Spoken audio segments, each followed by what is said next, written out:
Listen, not with the ears that scramble for meaning, but with the quiet organ of wonder that beats beneath your ribcage. Every breath is an unseen conductor, lifting a baton over the vast orchestra where planets spin, cells divide, heart hatches bloom, and silence its hums in perfect pitch.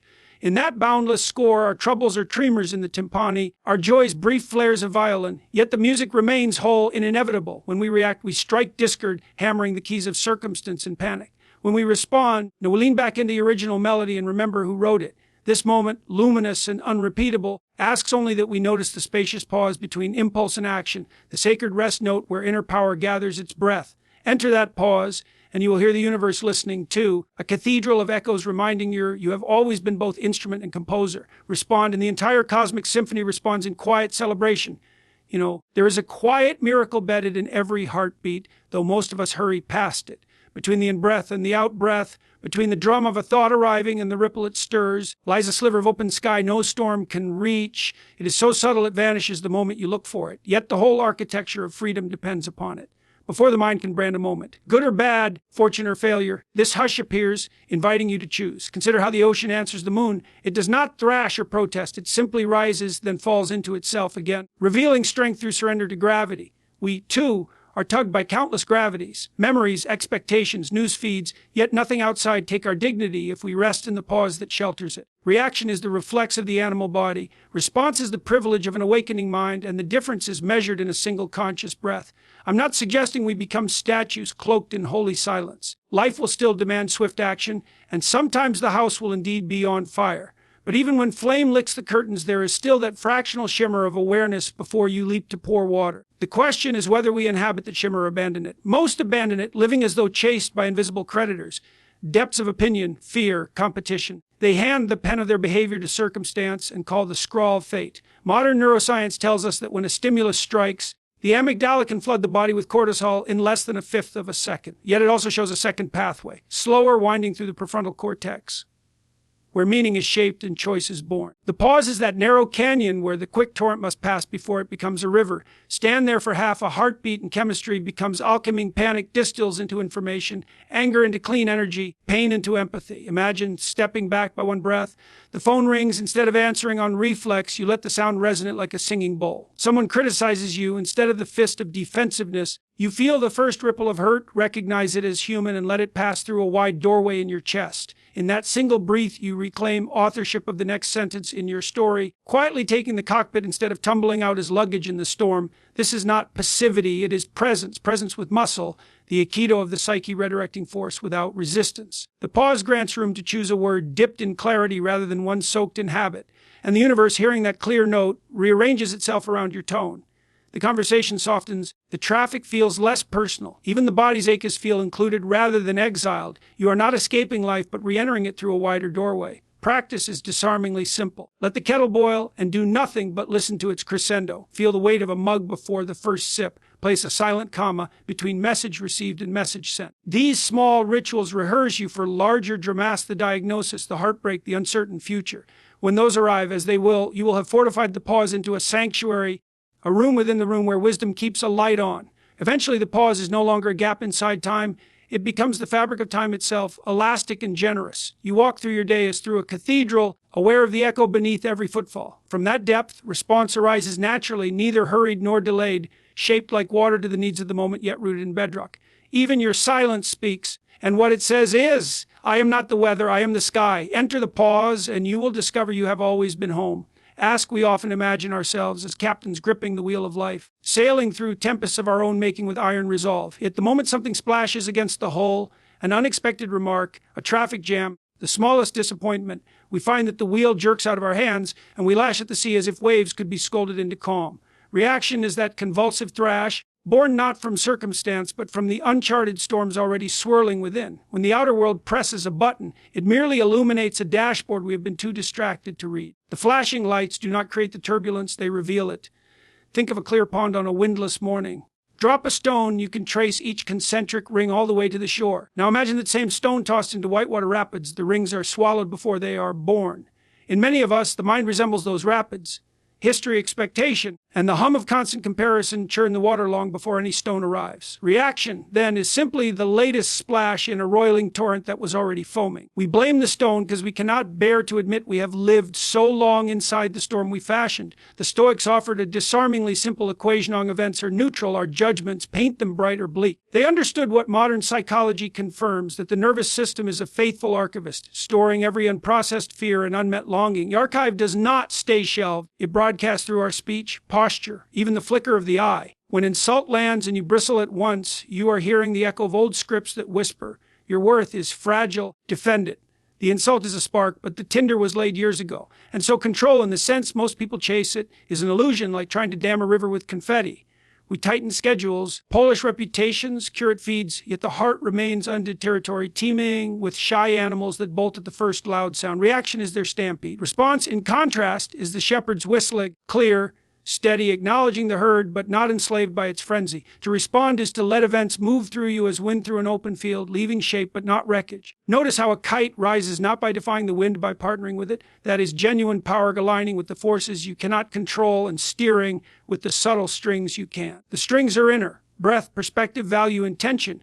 Tug gently here, release there, and the same gust that dashed you against the rocks becomes an upward draft. Reaction says, I must rule the wind. Response says, I must know the wind and know myself and dance the meeting point between us. But how do we make that shift? Begin by treating every emotional flare as a messenger rather than an invader. When anger surges, let it speak for you, send it marching. Ask, what tender place are you guarding? What story have I rehearsed so often it now directs me without permission? Inquire with curiosity rather than condemnation, and the charged energy will often soften into insight. You discover that beneath the chaos lies unmet sorrow, beneath sorrow a wish to belong, beneath which the simple fact of being alive. And suddenly the storm is not a threat, but a teacher. As this understanding deepens, the theater of control collapses like scenery after the play.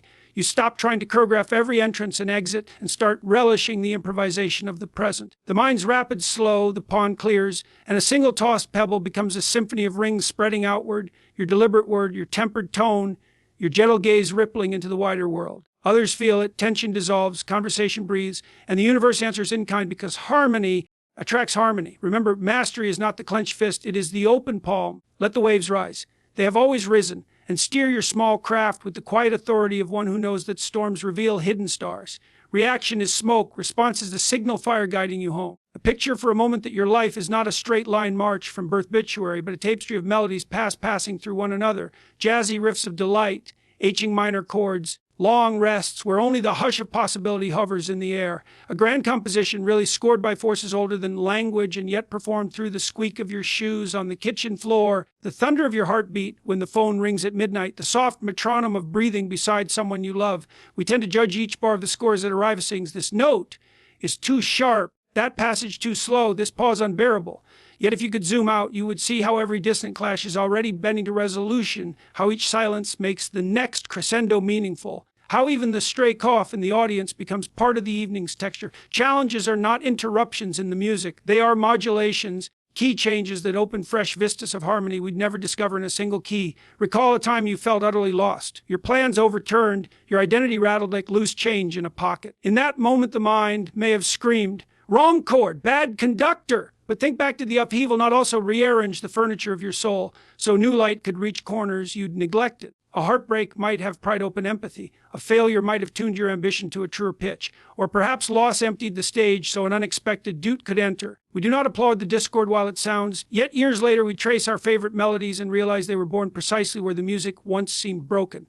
In the great traditions, Stoic, Taoist, Vedic, this idea returns like a refrain: the universe is not a mistake factory, but a dance hall, and every step, even the misstep, keeps the partners in motion. To resist the rhythm is to stand stiff-legged in a waltz, blaming the floorboards for bruised shins. To respond is to loosen the knees, feel the pulse beneath the melody, and let the music instruct the body. Then the stumble becomes a spin, the misbeat a playful syncopation, and suddenly you are part of choreography rather than its critic. Modern science nods in agreement through a different lens.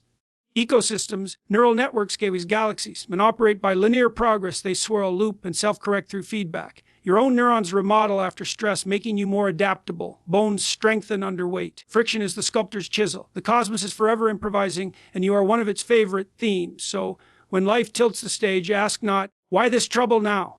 But what hidden motive is unveiling itself through this tension? The question alone shifts you from performer afraid of a bad review to curious listener eager for the next movement. Notice how grief can stretch the octave of the heart, allowing deeper joys to resonate later. Witness how uncertainty shakes loose assumptions so fresh intuition can step forward.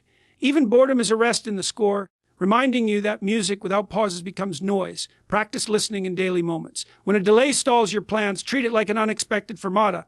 Linger, attend to nuances you would have missed. When criticism lands off key, instead of recoiling, lean in as though hearing a surprising jazz chord that might lead somewhere beautiful if you don't slam the lid. Over time, you find the composition is never against you. It is merely larger than your current excerpt. And every challenge, like a drum roll, signals the arrival of something new.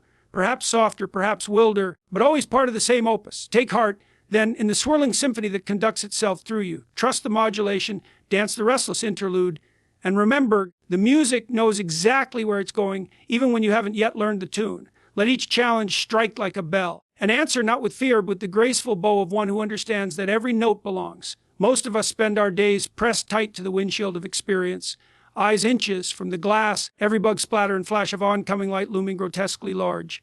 Step back, just an inch, and an entirely different panorama appears. That inch is awareness becoming witness, the invisible balcony from which you can watch the whole stage without confusing yourself with the play. Standing there, you do not abandon living, you gain a vantage that lets living bloom in depth and color. You see your thoughts wheel overhead like migrating birds, sometimes orderly, sometimes chaotic, always transient. You hear emotions surge and ebb, as seas are meant to do. Yet you no longer mistake fun for drowning. Think about the last time anger gripped you. In that first white-hot flash, the world narrows to a single, righteous point.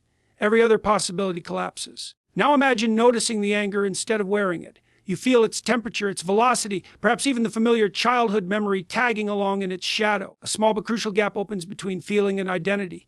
You are not the anger, you are the sky it briefly thunders through, and that gap choices multiply. Maybe you speak softer, maybe you stay silent, maybe you laugh, but the fury no longer writes the script. This practice isn't disembodied aloofness, it is intimacy without entanglement. The witness is not a spectator perched above life in sterile detachment. It is the spacious heart of life itself, holding every scene the way a bowl holds water, shaping it, cradling it, yet never becoming wet. When you move from this center, response flows naturally, like a river that knows the shape of its banks. There is strength here, but it is the kind that bends trees, not the kind that breaks them. Neuroscientists speak of metacognition. Buddhists of sati, Stoics of the hegemonicon, different tongues pointing to the same faculty in the mind seeing itself. You can cultivate it with techniques that are almost laughably humble. Watch the exact moment a sound ends. Track one breath from start to finish as though it were the only breath ever taken. Name the feeling in the body before the mind transit into story. Each exercise is a keyhole, peer through enough of them and the wall dissolves. Then, even busy city streets begin to sound like wind in tall grass, and you in the midst of traffic feel as eroded as a mountain beneath the asphalt. As the witness strengthens, something curious happens, compassion ripens. The moment you can hold your own chaos without judgment, you instinctively grant the same gentle allowance to others. Their sharp remarks, their frantic gestures, these no longer look like personal attacks, but like weather passing through unstable atmosphere, may still set boundaries, but you do so from clarity, not reactivity. And remarkably, people can sense that spaciousness. Conversations settle, conflicts depressurize, because your presence acts like a tuning fork, inviting everything nearby to resonate a bit more softly. None of this requires special robes or dramatic retreats. You can practice while rinsing dishes, hearing the clink of porcelain against stainless steel as the universe playing with percussion. You can practice in a board meeting, noticing the wave of tension before figures on a spreadsheet determine worth.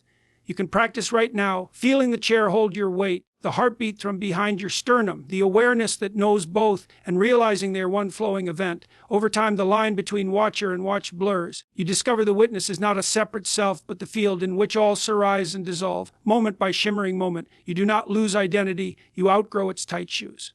With that freedom, responding becomes less a calculated virtue and more a spontaneous dance. You speak when speech clarifies, remain silent when silence nourishes, move when movement aligns with the deeper tide.